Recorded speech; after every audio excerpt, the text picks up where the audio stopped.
What's up, heathens? How y'all doing?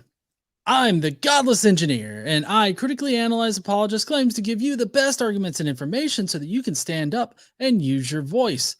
But tonight we're doing another interview with somebody that was in a cult, escaped a cult, or left a cult, uh, kind of a conversation tonight. I'm joined by Jessica Gray, and welcome, Jessica, to the channel. Hi, it's great to be here. Yeah, great to have you here. Now, typically, whenever we go into this kind of topic of a cult, I normally like to sort of compare the experiences of the cults fiber to what we typically identify with cults, and that's the bite model. And so I guess I'll kind of be using that in order to sort of guide ourselves through your experiences and everything like that. Now, was this cult that you were brought up in, was it religious in any kind of way? I would say there was definitely religious undertones. Um, the way that I was raised was basically use the rod, beat the child. You are to be seen and not heard. Purity is a virtue. The whole, I guess you would say, like the fundamental aspects of that type of thing, Right. that type of indoctrination. Right. Now, so a good point to make on this is that the bite model is about authoritarian control, which can manifest in different ways. And typically, people associate a certain kind of idea with cult, more of like an organized nature, and not every cult adheres to every single aspect of the bite model, but they do have a lot of these common components that are in the bite model. And so I'm just kind of curious if you can kind of explain your experience with what you would you would call this cult, because I believe I remember when you described it, you described it as more of like a home cult or something that was very insular to just your family, right? Right. So typically in these type of environments you have usually three types of cults. Typically you have one that starts in the household and it's typically just the family, and they're typically um, the gigantic families that you see, like the Duggars. um, that's kind of a great example as to kind of what I grew up in as an only child. But I was an only child, so everything was focused on me.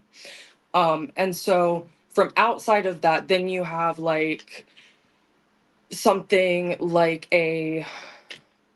I'll just use like a church as an example, or a community where you have one leader or a couple of leaders, and you have people giving everything to someone. And then you have things like Jonestown, where it's a bunch of people coming from a bunch of different places to essentially have a commune, to be one and be out there and have a lifestyle like Right. so basically in the bite model specifically, your behavior is controlled. That's the B. Your information is controlled as to what you can read, what you can watch on TV, as for movies, what you can read in books, um, everything. What you do school projects on, how you interpret life, everything. T is for thought control, which is again another thing. They teach you how to think, and it's a really weird way of thinking. um and then E is for emotional control. I tell you how to feel, and that's exactly what happened. Everything was controlled from my behavior. If I looked at my stepfather the wrong way, I was instantly punished, be it physical corporal punishment or something as simple as go to your room. It you never knew what you were going to get. Like I said, information control, everything had to be skimmed through them. Um, I couldn't, even just sitting, like the thought control, moving on to thought control, just by sitting and just pondering things, or sitting at the table and writing something in a notebook, my mother or my stepfather would come by, snatch it from me, and read what I was writing. And if it wasn't something that they deemed I should be writing, I got punished. And again, never knew what the punishment was going to be. Um, and, emotional control, if I responded to something the wrong way emotionally, um, that was wrong. And I got punished for it. Everything was a punishment. Everything.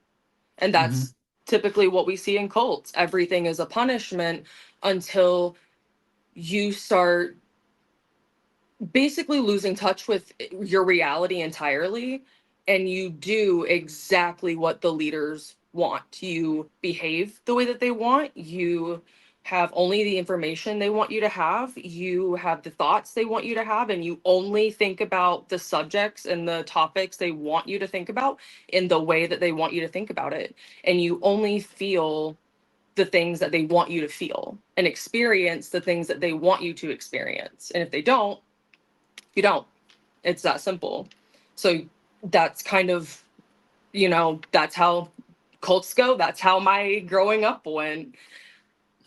So it was a household cult. Okay. I can definitely see how a lot of this, a lot of the bite model tracks to your experiences growing up, and as far as like the bite model goes, I know a pretty big part of the bite model is like this control of like finances and everything like that. As you were getting older into your teens and everything like that, did they exert any kind of like financial control over you? Oh yeah. The thing was, if I got a job, it wasn't good enough. If I didn't get a job, I wasn't good enough. Nothing was good enough. And then whenever I did start working like a full time job, um I wasn't supposed to, because I was in 10th grade. And so my managers pulled me aside one day and was like, "Hey, you're not supposed to be here 5 days a week, Monday through, like, if 5 to 9, you're 9 to 5. You're in high school. You're only supposed to work 3 to 4 days at most per 7 days, and you're not supposed to work past 10 p.m."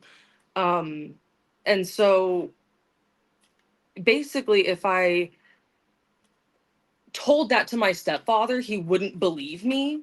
So he had to talk to my managers themselves, and they had to tell him, because he didn't trust me, and there was no reason. It was just, I don't trust you, period. I never have, I never will, period. End of story. Um and whenever I would come home and tell him, what my manager said, they would tell him the exact same thing, and then he would still be mad at me because it wasn't what he wanted to hear, because it was something that was out of his control. Right.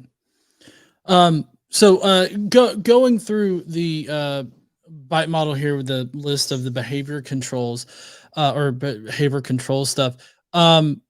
Do you have any instances of like your stepfather controlling like who you associated with, Oh and yeah, all the and time. did you all the time? And then did I what? Oh, and it, well, it states who you associate with, or isolate you from others, like either in the community or I guess at school in this instance. Oh yeah. So that, like I said, that was the thing. If I had one friend, it was okay. If I had two friends, it was not okay. And if I had two friends, I was grounded every single weekend. I was grounded every summer, all summer long, except for maybe a weekend here or there. It was very much so isolating, and I will control who you hang out with. And I will control the both of you whenever you're in my presence. It was that type of thing where if you are in his presence, he will control you. And if he can't control you, you're just not in his presence. So it's one of those things. So growing up, I would have, a friend over to spend the night.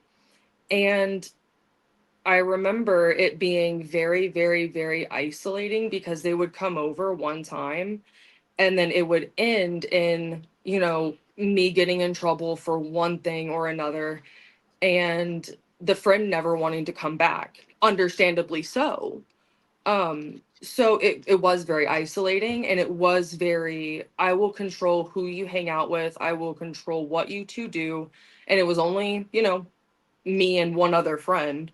So yeah, it was super isolating. And then whenever we would go to like family functions, like to go see his side, my stepfather's side of the family, I always had to be within eyesight of him. If I went out of his eyesight, he made he made it a point to come find me and make sure to know that he knew where I was. And Mhm. there was no getting around that. Even if I had to go to the bathroom, it was, where were you? I was in the bathroom. Which one? The one right there. Yeah, I was looking for you and I didn't see you. How is that my fault? Like it was very much so things like that, things that didn't make sense. Right. And that's why I say it was very much so controlling over everything, every single thing. Yeah. No, I can definitely see how that kind of works into the behavior control and aspect of this. You did talk about some information control. Did he like control like what things you read or what Oh, things maybe you were taught in school or anything like that? yes. So a lot of the time, if I came home and I went onto the laptop or the computer, he would demand to see the history. And of course, I wasn't doing anything. I was listening to YouTube or looking up things for school projects. And I don't remember what it was, but it was just something, you know, as like a kid. And it got to a point where I was using it too much for school. That was a problem. Whenever I was doing any type of research, it was a problem. Whenever I would check out library books, he would have to scan them, like read them first, or just like scan the pages to make sure there was nothing inappropriate in there that I shouldn't be reading. And inappropriate as in an eighth grader reading To Kill a Mockingbird. That was an assigned school book that we had to Mhm. read. Couldn't read it. Oh, you couldn't That's it. read it. Nope, you're not reading this. Did he give a reason why, or was it just like Nope. because I said so? Yep.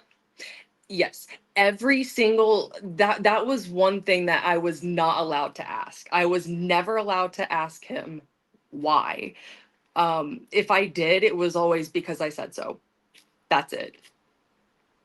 Hmm. Uh, Okay. and a lot of the time, if he caught, I say that, like I said, very loosely, if he caught me and a friend talking about a boy in high school, he would flip shit on us. We're not supposed to be talking about that. That's so inappropriate. I'm not supposed to be talking about boys. I don't even need to look at boys. That needs to be the last thing on my mind ever. I need to worry about school and only school. I need to worry about working and only work. I need to not do anything else besides that. And then whenever he want the person, the people that he wanted me to date, it was fine. A-okay. Date them all you want. Don't care. Stay out till 2 a.m. Do whatever y'all want. Go 400 miles away at 2 a.m. I don't care what you guys do. But like I said, had two friends, that was a problem. And even then, whenever I did have a partner that he approved of, it was a problem that me and that person were dating. So he would want to make that person his friend, and he would use me to get to that person. That's another thing that I've realized, and another thing that cults do. A lot of the times, we were talking about with Warren Jeffs, he used to use the girls to go out, lure people into the communities to grow the communities and to get more people indoctrinated into that type of that cult, um you know. And so that was the thing. He was a-okay with me doing whatever he wanted me to do, but if it was one pinky toe out of line, all hell came my way. Hell hath no fury. Mm-hmm. And so, oh, go Go ahead. ahead. No, you go ahead. Sorry, I wasn't meaning to interrupt. Oh no, you're fine. I was just gonna say, so everything was controlled, to books, to friends, to um even like music that I would listen to.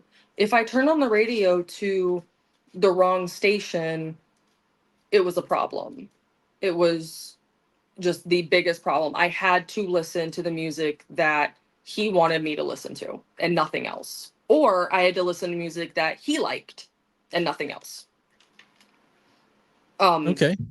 and then information, another thing that's kind of like a little bit taboo, but it's real life, so it should be said. Information around dating, boys, marriage, anything like that was no, no. It was like a fishing, it was like a fishing of, you can come and talk to us whenever, about anything. And then whenever I would try, just, like, oh, hey, here's something to test the waters, all hell breaks loose. And so I learned very quickly that that was not true, and to not ask them about anything. Because if I did ask them about anything, it would either be a lie, or it would just be because I said so, or you're not ready for that, or that's none of your business.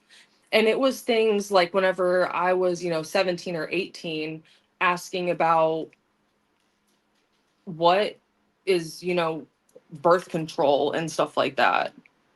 It was things that were completely normal to be talking about, that was completely not allowed. Right. And it was simply just because he didn't have control over it. It was something that my mom would have had control over. Okay. Um, you know, speaking of, I guess more thought control and all this, did you ever find yourself in a position where like he or they were trying to gaslight you into in certain ways, or was that not part of your experience? Oh yeah, all the time. All the time. Um the one time I did confront my stepfather about anything as an adult, I never did as a teenager. I never did as a child, because I knew the repercussions and I knew to just keep my head down, shut it up, and keep it moving. Um, but as an adult, whenever I questioned him, it was always, that never happened, or I did the best I could. You didn't come with a manual. Well, what was I supposed to do? And it's like, well, I told you at like 11 years old, parenting books exist, therapists exist. There are ways outside of this house to deal with things. No, no, no, that's not allowed. So it was weird. It's weird. It was weird trying to have a conversation with him because you can't have a conversation with him. Hmm. It's it's essentially like talking to a brick wall. Okay. Did what was your stepdad or your mom very religious in nature? Like, were you always going to church, or did they work in like any kind of religious sort of rhetoric while they were like either gaslighting you or enforcing these behavior controls and thought controls? Oh yeah, all the time. So, like I said, the number one thing that my stepfather would say was, um, spare the rod and beat the child. And he would use other things, like biblical things, and say like Jesus and God and things like that watch you whenever you do anything. So anything that you do, they know of, even if I don't know about it.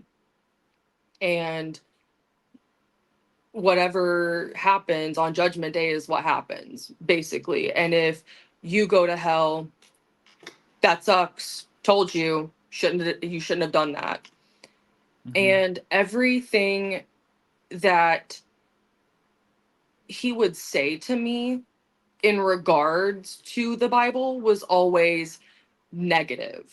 It was always used in ways to control me or in ways to justify his behavior. It was always, well, this is the correct way. This is what the Bible says parents should do. Or this is how this is how I'm supposed to raise you because this verse says this. And it was very much so I use the Bible to justify my bad behavior instead of I use the Bible as my religion. That's it. Hmm. Um, Okay. So it kind of seems like he was using using religion and scripture as sort of like a way to enforce this behavior and control and kind of I guess beat you down emotionally. How did that affect you growing up? Hearing that kind of religious rhetoric being thrown your way about your behavior and your actions and everything. well, I would just add on to like one more thing to that is his father was a pastor, well, was a pastor. He's passed on now.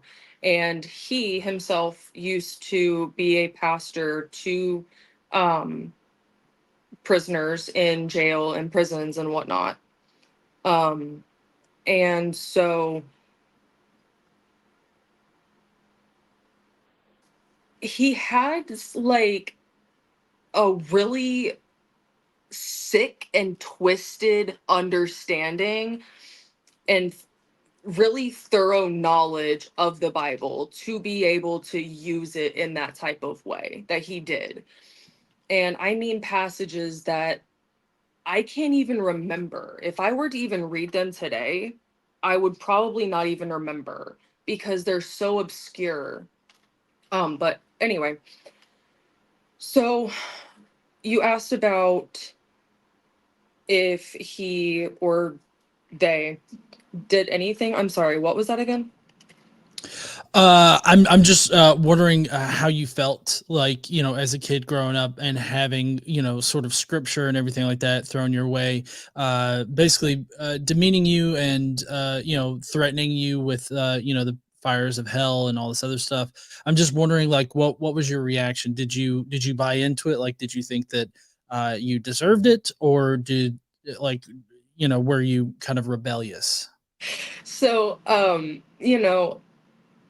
I've told a couple friends about this, and some people know this about me, some people don't. I don't think I've ever believed in that type of thing. I remember sitting in church at a very young age and telling my grandma, by the way, hi Granny, if you're watching. Um, I remember telling her I didn't want to go to children's church anymore. And that's kind of whenever I stopped believing because none of it really made sense. And so whenever he would say these things to me, it got to a point where I would just laugh in his face, which of course pissed him off more, but that's that's what I would do. Or I would just look away. That way I just didn't have any expression because, as an atheist, it's just laughable. It's entirely laughable. So to me, it was like comedic relief in the middle of horrific abuse. And that's weird to Right. say out loud, but that's how being in cults are. It's weird. So growing up as a child, it's very isolating. Everyone looks at you like you're a normal kid. Everybody. Your friends look at you like you're normal until they know what's going on inside your house.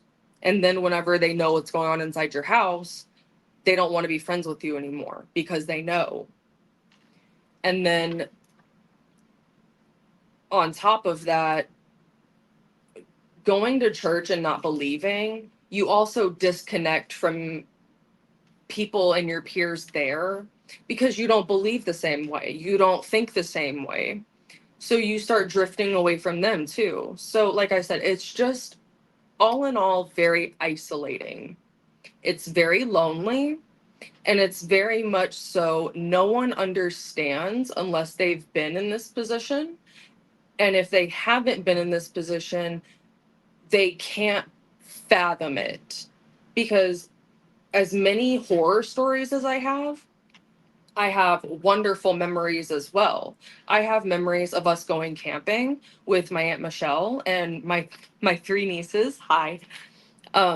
And we would have, or cousins, whichever you want to call them. And we would have the best of times. We would go up to Stone Mountain, Georgia. We would go up to Indian Springs in Georgia, and we would have the funnest weekends, the best of times. And then next week, whenever we got home, it all came crashing down for one reason or another. It was very unstable. You never, like I said, you never knew what you were going to get. You never knew if your punishment was just going to be go to your room, that's the end of it, or pulling you by your hair down the hallway, pushing you down on the ground, kicking you, screaming at you, spitting on you for an hour. You didn't know what you were going to get until Mm-hmm. it happened. And then, like I said, everything in this house stays in this house. So school counselors didn't know, peers didn't know, teachers, no one knew. Like I said, no one at all knew because of that. You're so scared and you're just in survival mode the entire time. So from a really early age until I moved out, I was just in pure survival because it was survive or succumb to him. Um, so that's how it was growing up. It was isolating, it was confusing, it didn't make any sense. And even to this day, it doesn't make sense. It's really, really strange.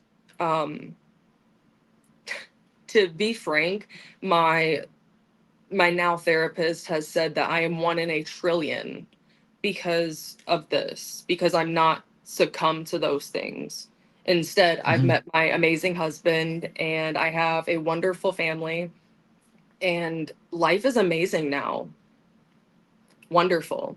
Absolutely wonderful. And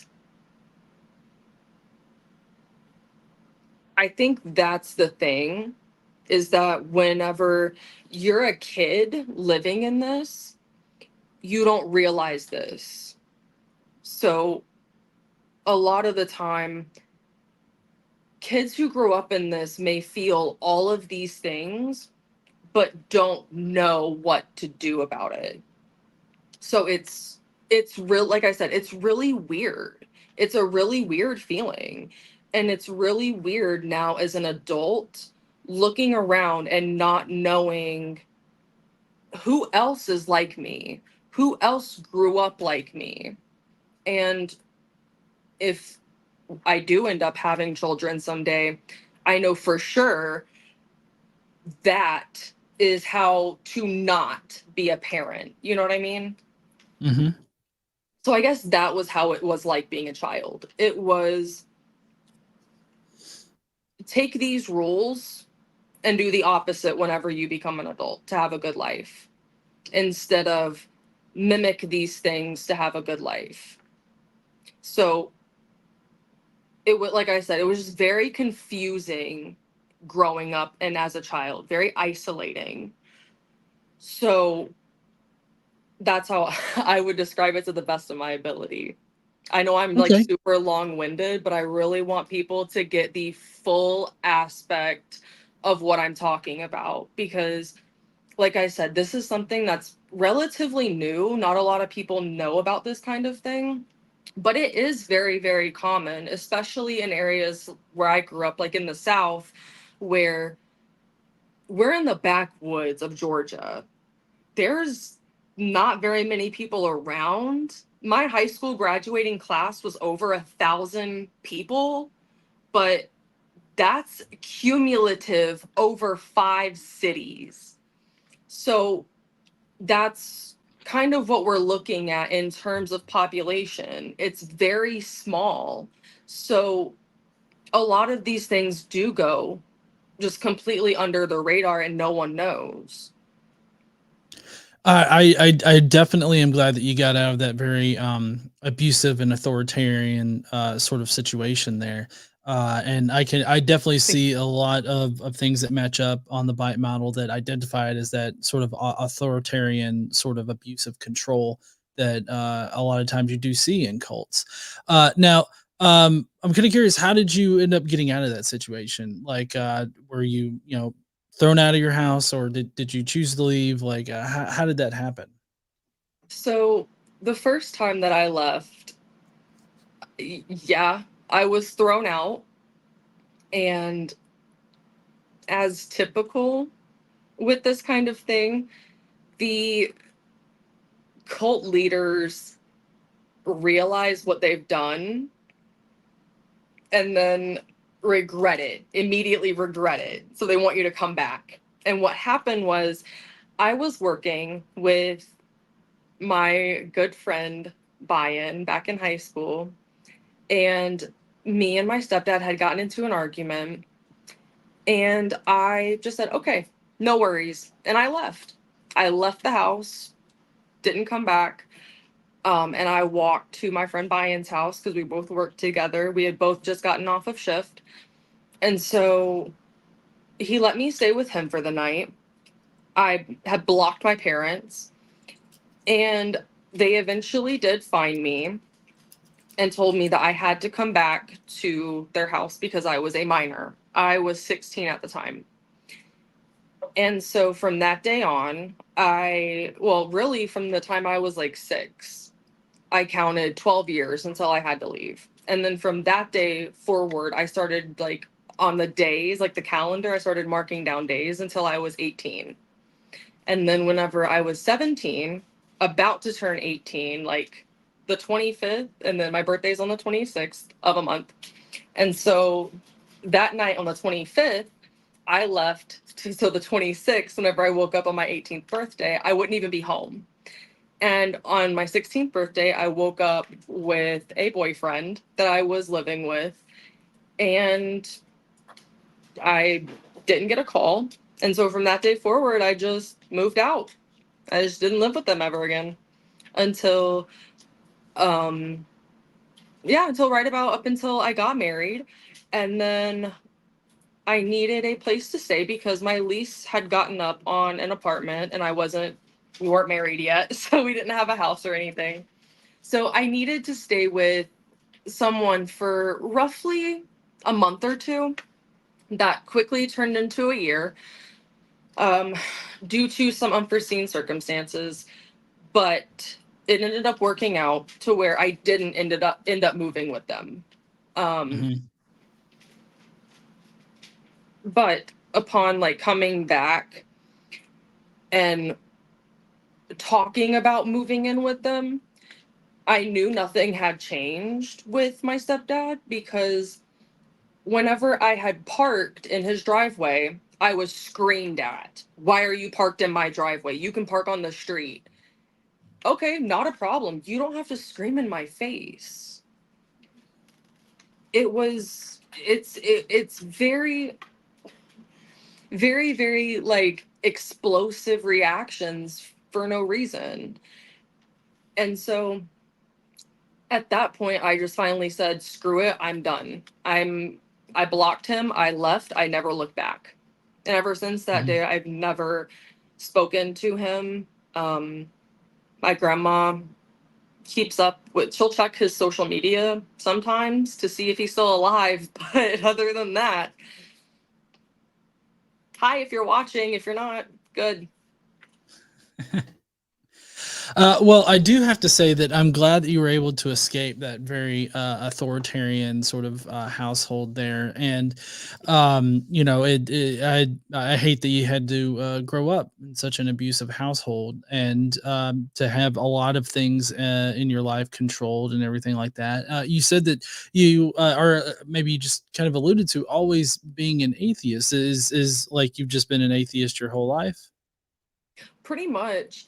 Um, like I said, whenever my stepfather did anything regarding the Bible with me, it was always negative. Going to church as a kid, it was always, Jesus is wonderful, Jesus is great, Jesus loves everybody. So it was two very conflicting stories. And then whenever I would read the Bible for myself, it was always, this person did this horrible thing, or God did this horrible thing. But no, no, no, no, no. It's not actually bad. It's only bad because we see it as bad and we're bad. Like it was always just this weird circle all over the place game of wild goose chase of reasoning. And so it never made sense to me. And so even as a young kid, it fundamentally never made sense of God made us, but we're bad because God made us bad. And we need to repent for being bad to the same God who made us bad in hopes that he might forgive us for the way that he made us. It whenever I was a kid, I would ask that to my grandma, the pastor, youth group leaders and stuff like that. And it was always just apologetics or, like I said, a random wild goose chase of reasoning that never quite made sense. It would appeal to your emotions, but it never made sense. And so something just inside me told me, don't believe this. This just doesn't make sense. None of this makes sense. And so whenever I would hear the lectures and the sermons in church, or hear my stepfather, or hear, random verses here and there throughout, society, none of it made sense compared to the story that I knew. So from a very, like I said, from a very young age, it just never made sense to me. So Mhm. I never could believe in it. And no matter, even now, no matter how hard I try, no matter how many times I've begged, pleaded, screamed, cried, prayed, read the book, talked to whoever, it just doesn't make sense to me. It appeals to emotion, sure, but it doesn't appeal to logic, and it's not enough to convince me.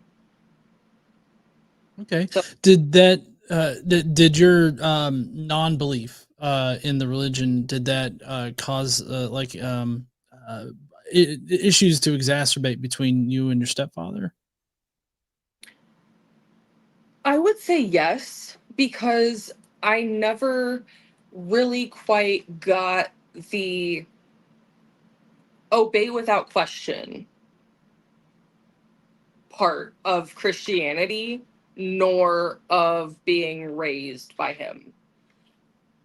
All of my life, and I think I get this from my grandma. Um, she taught me to question everything. If something doesn't make sense to me, 99.9% of the time, I will stop the entire situation and I will ask, why is this being done? What is the purpose of this? Can we do this any other way? So on and so forth.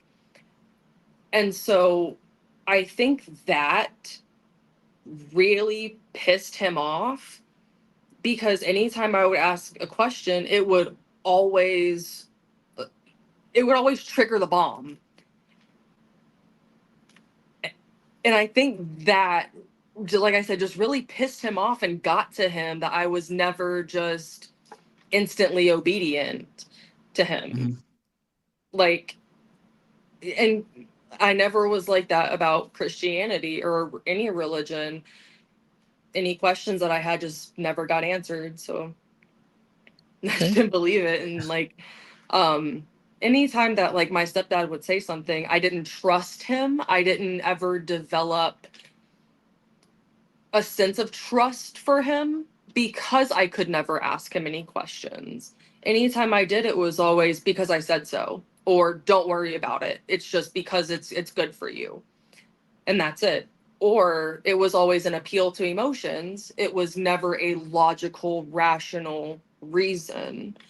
So, like I said, I really think it pissed him off. I really do. Hmm. And what do you recall what denomination your father was, like as far as his Christian, like what kind of church Yeah. did he go to? Yeah. He was Baptist. Okay. What would you say, like Southern Baptist or just Baptist? I think that it's a little bit different, like between the two. What is the difference? Because, and I don't want to offend anyone whenever I say this is just something that I have heard. I've heard some people called a Bible thumping Baptist, and then other people call them foot washing Baptists. I don't know. I don't know the difference in between Baptists. I was raised Methodist, so I don't know. But if you can explain the difference, I'm wanting to know. I mean, I just quickly did a search and Googled to actually distinguish the beliefs. Let's see. On the beliefs, Southern Baptists believe that the Bible is the literal word of God and that personal acceptance of Jesus Christ is the only way to salvation.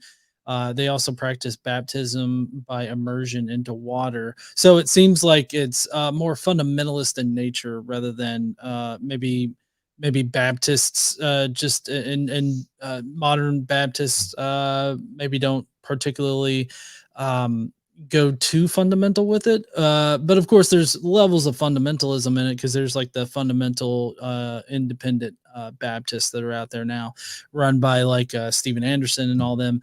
And so, like, I think that it's just a level of adherence, like fundamentally to like the literal words in the Bible and differences in like once saved, always saved, and exactly how much water do you have to get on your forehead in order to be saved by Jesus and all Yeah. this other stuff. So it seems to be like minor differences between the two, but I would think that most Southern Baptists would be a bit more hellfiery in nature and would be a bit more energetic during like church sermons and everything like that. Um, I would think that that would characterize Southern Baptists.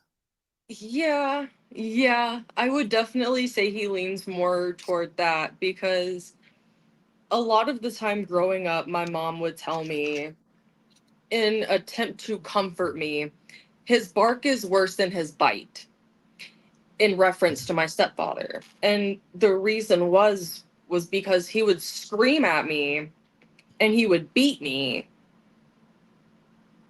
And I don't know what the bite was supposed to be, but that would always be her thing.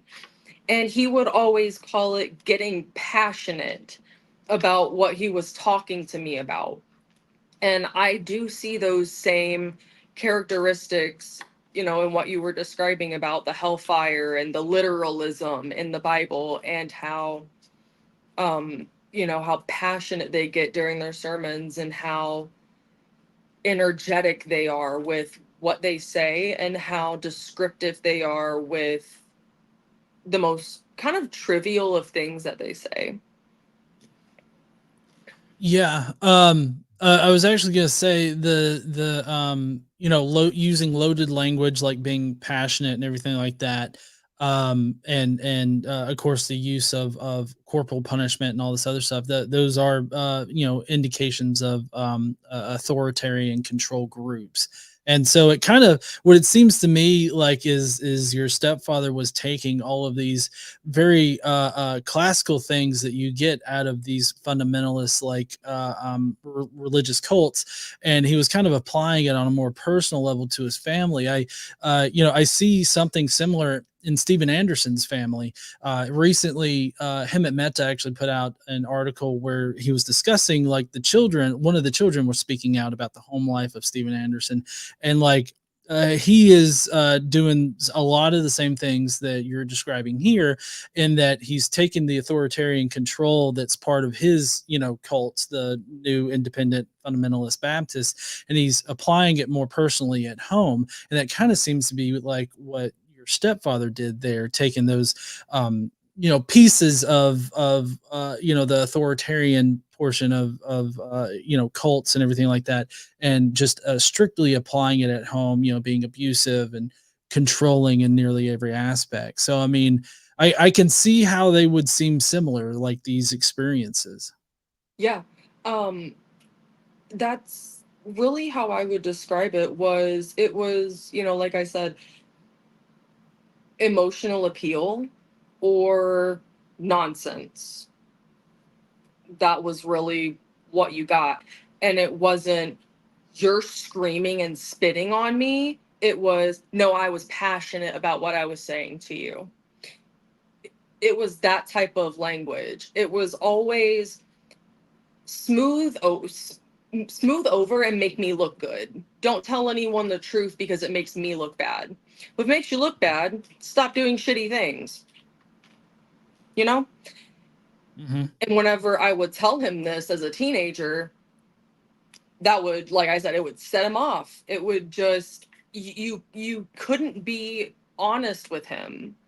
And whenever I would ask him questions about, why are you doing this? Why are you raising me like this? Do you know this is not normal?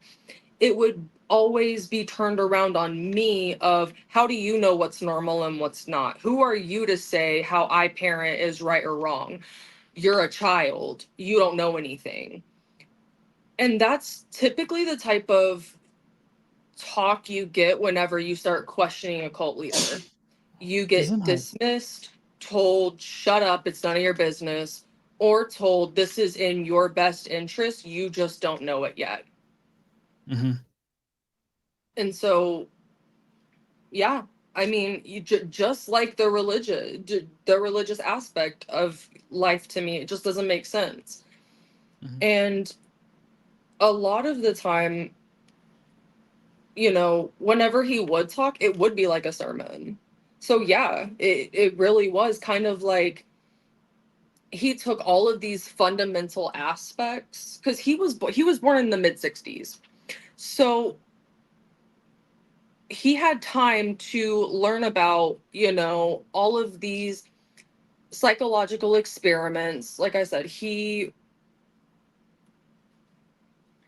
was in the military, he was in the Navy, he was pretty high up because he was in there for over 20 years. And so he knew a lot about control and about how to make someone do whatever you want them to do, whether it be by deprivation of pleasures, deprivation of necessities, deprivation of information, de- deprivation of everything. It was, or punishment. It was basically like any type of way you could learn how to control someone. He knew, and it was like he invested time into studying these psychological things, not only because he was just interested in them as a hobby, but interested in them as a way to play psychological games with people, because that's the type of human he is. He likes to play psychological cat and mouse games with people, but then whenever you call him out on it, it becomes explosive. To me, it just screams typical cult leader behavior. It just screams charismatic, narcissistic, secret keeping, hush hush, make me look good, don't question me type of behavior that every single, stereotypical cult leader in history, really, or modern history, has kind of had. So I don't know. He's just a really interesting character. And growing up with him was very weird. And him as just a person is not good. Anyone who's ever met him or worked under him in the military, who's met me, has said, I'm so sorry for you. That's a mean man, straight up. And he was very mean. Um, that's typically, again, what we see in cult leaders behind closed doors. They are ruthlessly all about themselves. And that was him. I would imagine that controlling, every aspect of their public appearance or public perception, I guess, would be a pretty good indication of, this narcissistic kind of controlling, authoritatively, controlling sort of personality. So, um, I can totally see that. But is there anything that I haven't gone over that you've kind of wanted to say about your experience, or do you have anything else you want to add? Sure. So what a lot I feel like a lot of people only hear the bad, because that was a lot of bad, and there was only a little tiny bit of good. And I don't want people to think that 95% of the time my life was horrible growing up, because I would say it was really a mix of about 60-40. 60% of the time things were okay, things were decent, things were fine, not good, not great, things were fine at best or at worst. And then during the other 40%, it was absolute hell on earth. That's just what it was. And a lot of the time, whenever people, especially kids, are dealing with this kind of thing, like I said, they don't know how to say these things or put them into language. So you don't find out until it's too late. And now, with everything coming out about the IBLP, which is um, I want to say it's the information of basic life principles, or instructions for basic life principles, or something like that.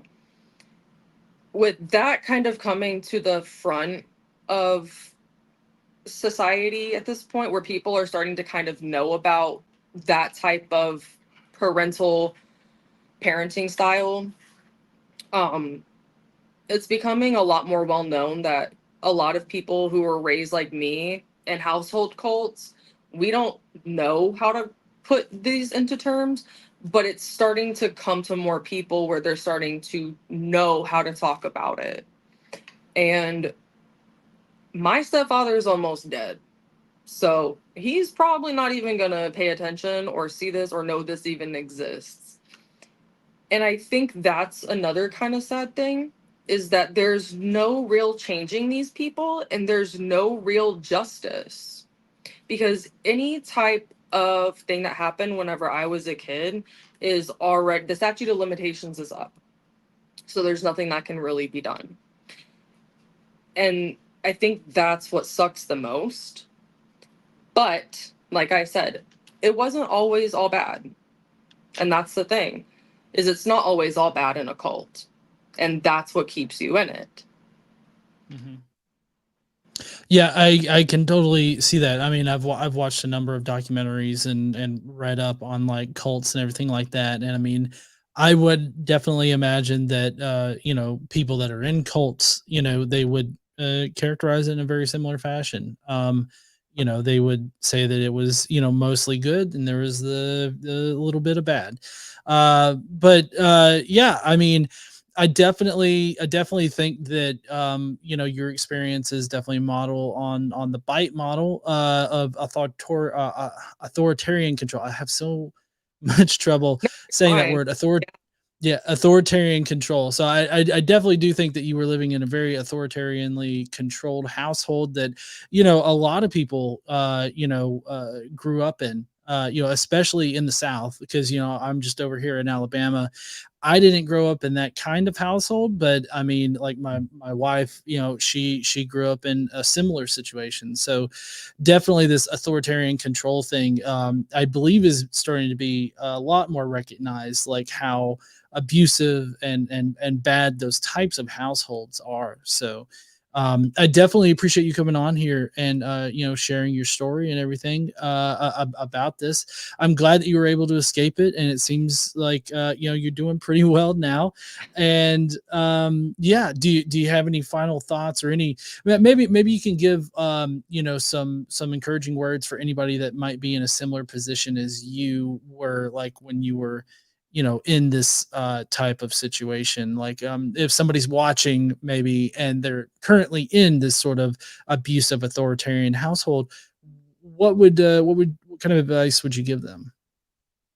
Know that even if things really, really suck right now, and you feel like there is no getting out, there's no there's no way out. There's no anything.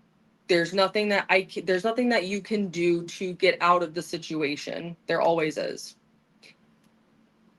And I found that by being treated so bad, that at the very, very, very darkest point, I saw the light. That was what happened. Mhm. And it was the sole fact of everything rationalized in one point. So if you can rationalize that this is not your fault and you're being controlled, you can start accepting that and start working your way out and start working toward getting to where you want to be in life. And if you are doing things like this, you can and will be tried. Just because my abuser isn't falling under the statute of limitations does not mean you won't you won't follow the same path, or it won't mean that you won't be able to be in trouble too, or get in trouble, because a lot of the time parents who do these things are being put in prison now. It's not being swept under the rug anymore. So if you are doing these things, I would highly suggest getting some therapy. If you're going through this, know that it doesn't last forever. And it's very, very hard to get out. But once you do, it feels like a completely different world. Because it is. That's really my only advice. Yeah, I do want to mention that recovering. Yeah. I was just going to mention that Recovering from Religion Foundation, they're a great foundation and they have a secular therapy project as part of their organization that can help people connect to secular therapists that really base all of their therapies on like science and just well reasoned like therapies. So I believe it's seculartherapy.org. And it's also recoveringfromreligion.org. Both of those places, if you feel like you're in this situation or you've gone through similar situations, definitely get in touch with that organization. I know people, you know, that's part of RFR, and I know them personally. So they're a really good organization, and I'll have links in the description right after, you know, we get done here. But Jessica, I'm so glad that you were able to join us today and really talk about your experiences in the past and everything like that. Do you? I don't know if you want to, you know, tell everybody where they can find you, like online or anything like that. I'm not sure if you really are trying to build up any kind of like a TikTok presence or YouTube or anything like that. Not really, but if people want to follow me, most of my handles are just at Jag Colors or Jag Colors 3 or 33. Any number of threes. I like threes. But yeah, it's usually just Jag Colors. Okay, awesome. Well, Thank I will put. you for having me. Oh, so sorry, I cut you off. No, you're okay. I was just gonna say thank you so much, John, for having me. It's been a really, really good conversation with you.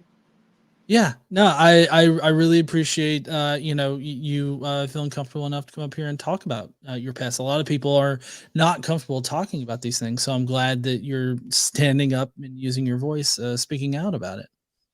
Well, I figure he's about to die. Oh well. It's a good way to look at it. I have the rest of my life to live. He's about to die, so if people figure out this, good. His funeral will be really, really lonely. And if not, maybe he'll get his revenge in the next life. Hopefully.